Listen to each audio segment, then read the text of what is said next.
Today we celebrate the great feast of Our Lady of Guadalupe.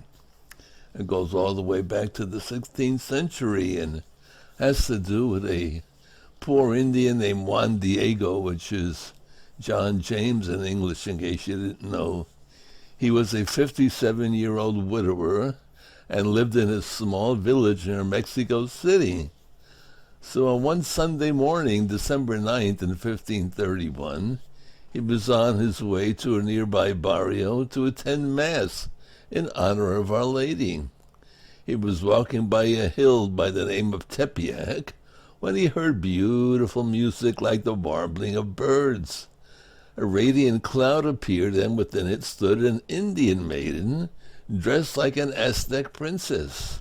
The lady spoke to him in his own language and sent him to the Bishop of Mexican, a Franciscan named Juan de Zumárraga.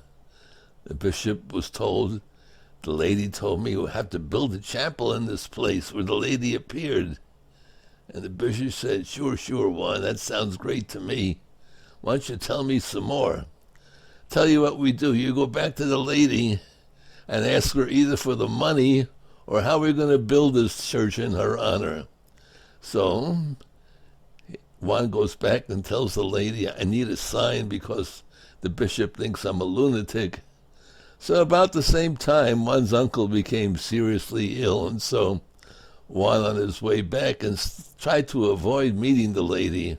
But nevertheless, the lady found Juan and assured him that his uncle would recover and provided roses for Juan to carry to the bishop in his tilma. It was like a big apron.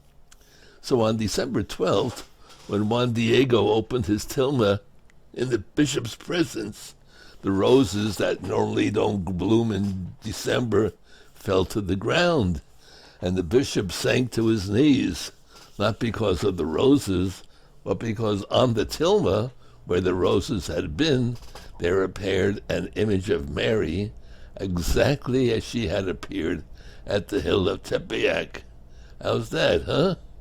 So that's the story of Our Lady of Guadalupe. It's certainly a very famous religious pilgrimage spot, and the largest one in the world, believe it or not, where more than 12 million people go every year. 12 million for Our Lady of Guadalupe. So read up about her. There are lots of stories on the internet. In the meantime, let us pray to Our Lady of Guadalupe.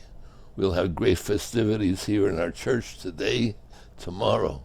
So if you have time, come and join in the fun, because prayer is fun and saintliness is enjoyable.